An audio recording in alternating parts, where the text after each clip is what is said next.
Well, welcome everyone to this week's, as we watch this deer come from the edge of the marsh into the field. I am, for the first time in a long time, at the east end of my sanctuary, because yesterday I went out and I could not find, for the life of me, what should be going on with a group of egrets, and I just came this way to see how the egrets were, maybe hanging on this side. Maybe there's a lot of bait fish, but there is nothing. I want to spin the camera. I don't know if you're going to get a view of this or not.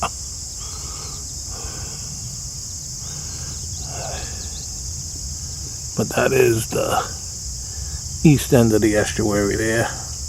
And if we pan further, you can see. So,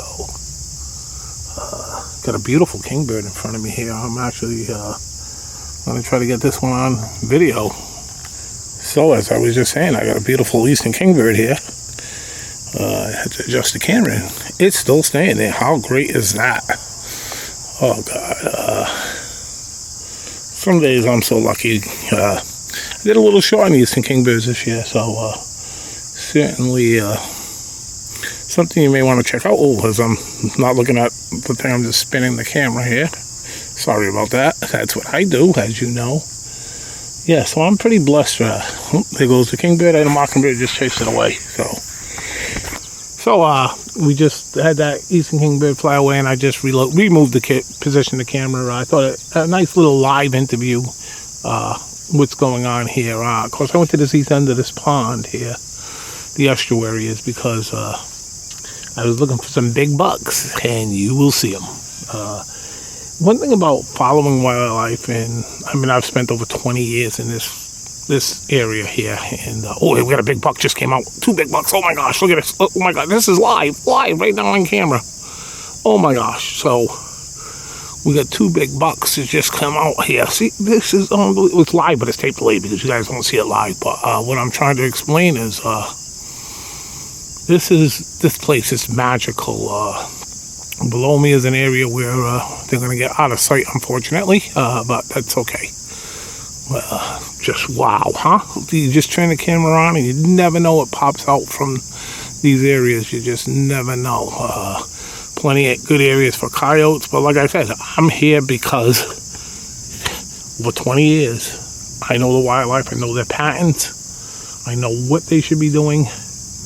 And I came to this end not only just for the bucks, because I wanted to see where the egret activity has been, because that has been astonishingly shocking. And part of it has to do with the lack of bait that has entered the estuary, I believe, over the last couple of years. We have a deer. I think he's swimming across. They're swimming across the water. Oh my gosh! Look at this. Where are we? Yep, he's coming out on land. Look at this. Oh wow!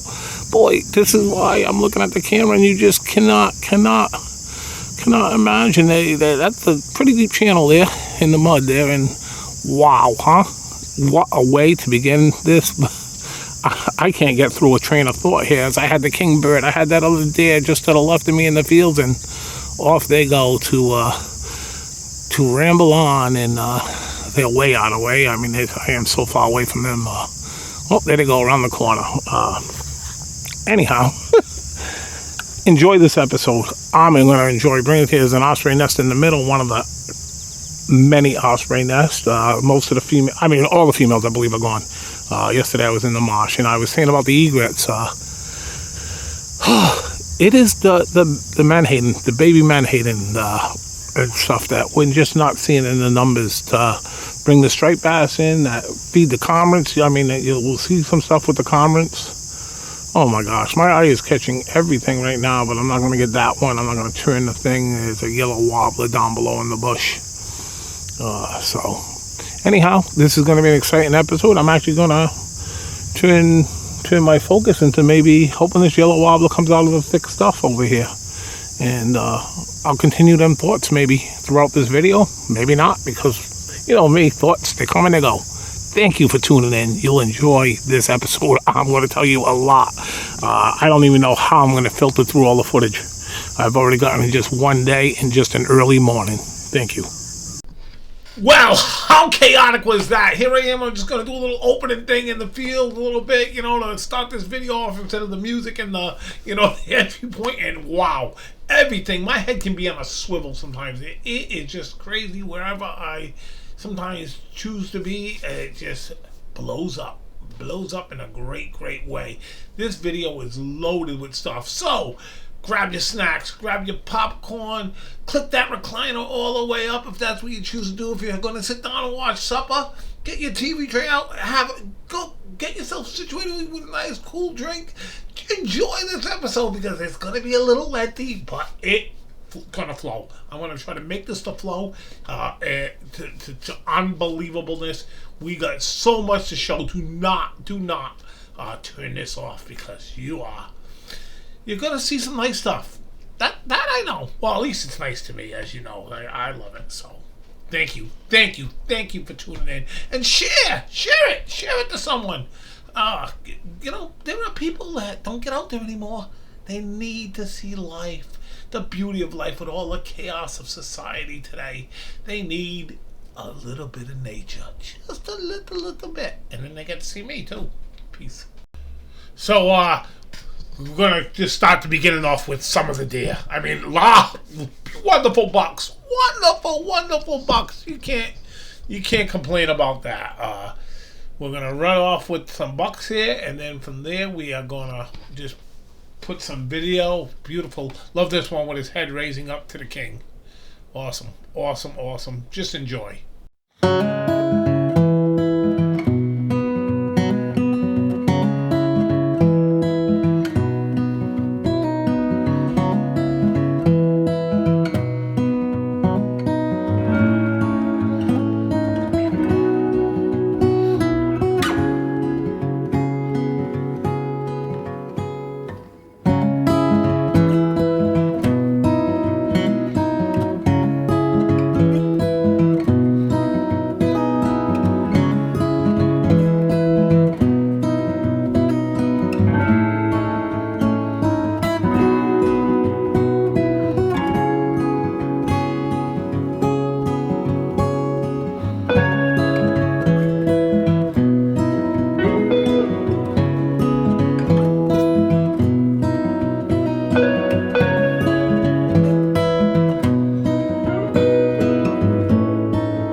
So if you've been seeing these animals, these deer, a lot of them are flicking their tails, scratching themselves. It is because there are so many flies.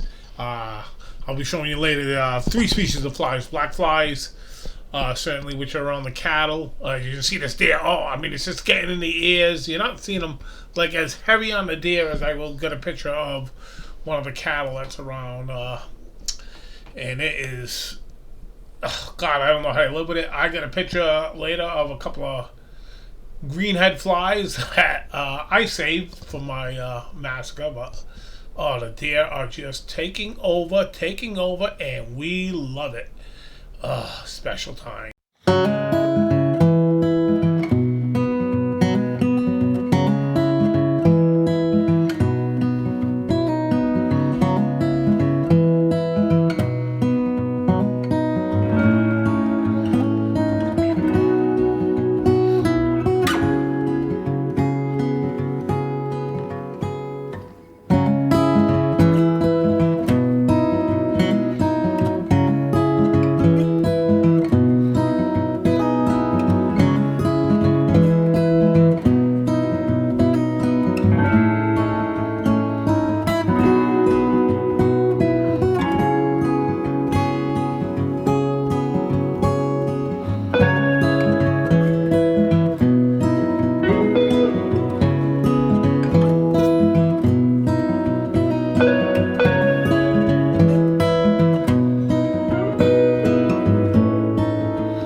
How is that? The little bucks pouncing on each other. You see here in the rain at that special creek, a very special creek. I will say I've had a lot of great little encounters. I wish I could hang around this creek, but it's a little bit the no parking area, you know.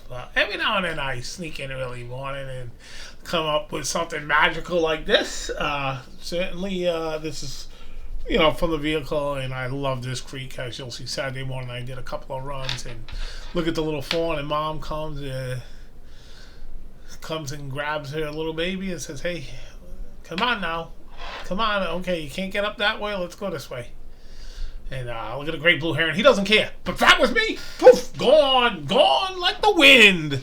Oh gosh, I love my deer. And you know, Saturday we had the rain, so there was just a lot of little different stuff, like the turkeys here. A lot of little chicks here. They're getting bigger now. Haven't seen as many turkeys this year, babies, young, as I've had in years past, but this certainly had a pretty good grabbing, and gotta give some mammals a love here. We got beautiful eastern cottontail rabbit. Oh God, it's nice to see the little rabbits out and about, which means the coyotes ain't doing their job. And not, I ain't saying doing their job. The coyotes have In this area, the rabbits are still plentiful as can be. The foxes also, but you don't see the foxes as much, unfortunately, anymore. It just you just don't see them that often. It's sad. But I love every now and then, show a little bit of a rabbit here and there. Everybody loves a rabbit. Kids love the rabbits. I love the rabbits. I love all life, and just you sit there, you just watch them, and this one's pretty trusty. I don't know if you can see the little skipper butterfly, just flooded over there, and of course I spend a lot of time with the little butterfly. This time of year, it's just like I can literally spend, I don't know, I'm only out Saturday and Sunday, but for the most part, I can spend so much time just looking for every little insect I want to see, Oh gosh, look, I'm sniffing the air a little bit. Must be the bug spray I had on, Certainly the deer were very cooperative earlier in the video, and this little guy, well, he's certainly cooperative. Just, oh gosh, huh? Woo!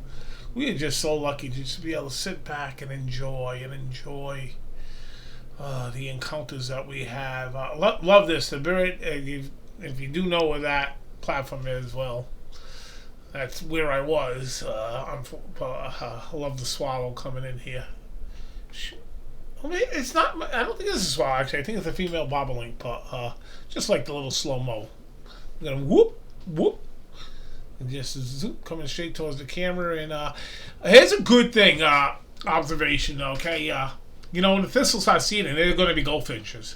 So when the flower goes and the thistle is, you want a good time to set up and just wait. Of course, they can be a little shy at times, but when the thistle plant goes, there are goldfinches. So always connect the two. Okay, is this time of year? There's some thistles that have the flowers have blown and they're starting to seed. Given the song sparrow here, who I was hanging out around this area because I was trying to capture a hummingbird that I had seen feeding when I was up on that platform earlier with the earliest. That was the introduction from Sunday morning's introduction, and look, there was a lot of kingbirds. I was really enjoying the kingbirds. Might have been the whole family that I had in the other part of the marsh. And look what I actually got them! Woohoo! I'm going to give myself a round of applause for that, because this was a very tight window, and to get one just in the wild is always the best. There we go. And then the monarchs showing up in decent numbers now, starting to show up in decent numbers. And I did get my first caterpillar, and then this was Saturday. Of course, Saturday was the miserable rain morning. Didn't make it out to the marsh, and look at this odd behavior, huh? Like the two young ones practicing? I don't know. He ain't gonna get it that soon, that's for sure. And then this one flew across to the nest that was there, and the male's still around and saying, psst. Like I said, most of the females, if not all the females, have exited the marsh. I did see the peregrine again hunting, but the sky, as you can see, was gray and horrible, and not a lot going on for egret activity, so that's why I ended up focusing on the bucks. But look at the ospreys. Imagine having this type of episode with limited egrets. Look at that, ospreys, and it's just some of the greater yellow legs, I believe. I believe they're greater yellow legs. I don't think they're lessers. I do get both, and I started getting into a little macro, which is also cool, a little macro video, and we might call this the macro minute. I may be throwing it, but this was the gem of the day for me. This long elongated orb weaver spider. Not one of the got to see spinning his web, and I did pretty decent. You gotta realize the wind's blowing. Macro lenses are very, very well.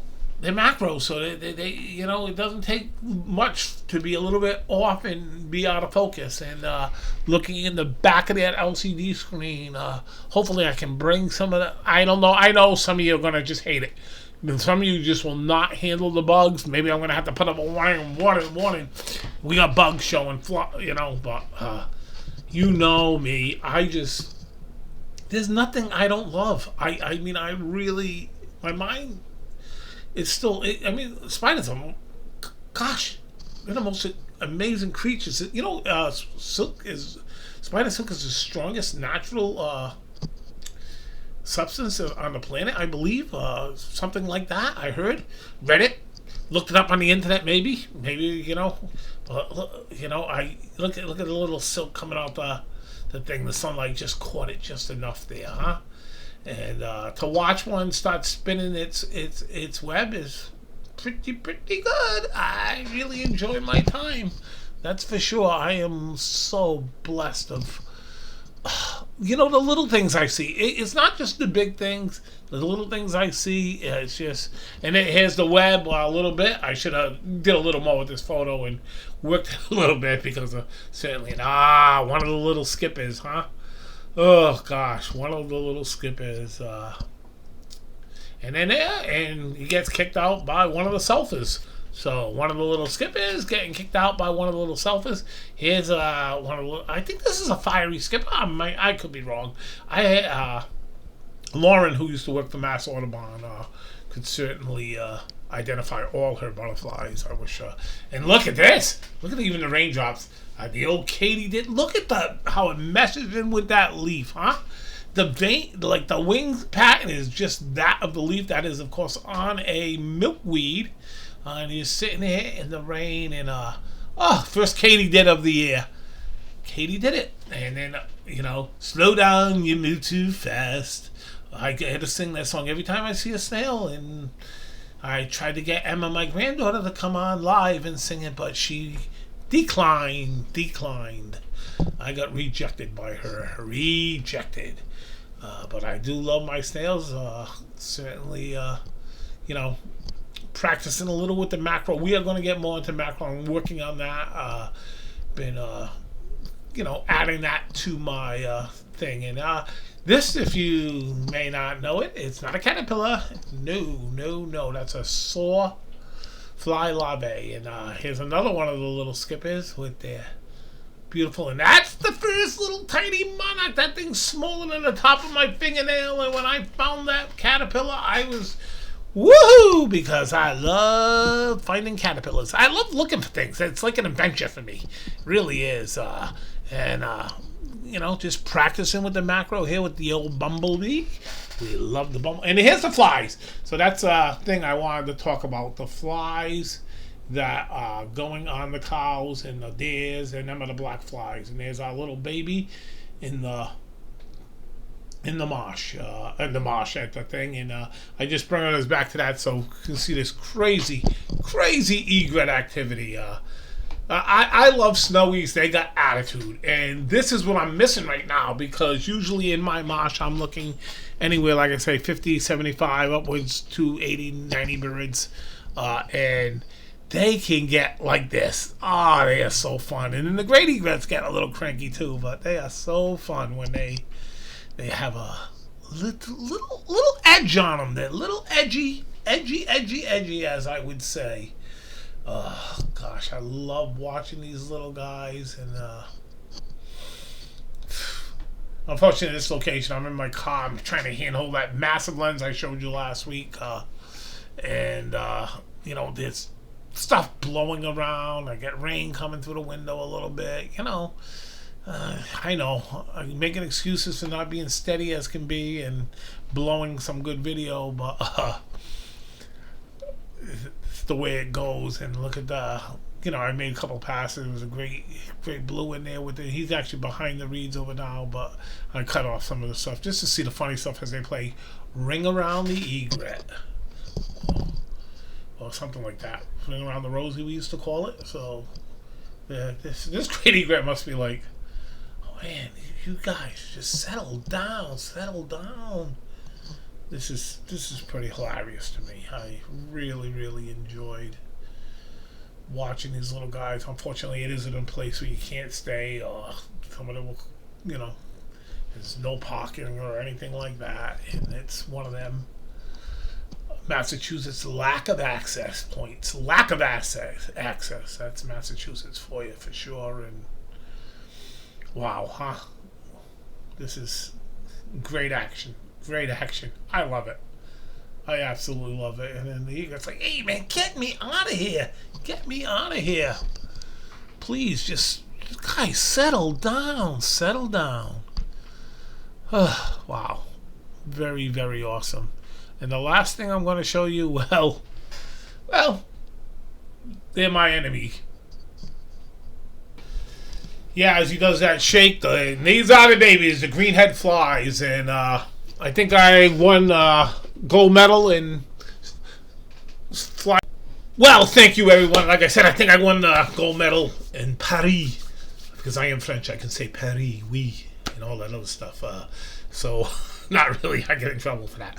But certainly, certainly, the greenhead flies. I've gotten plenty of them.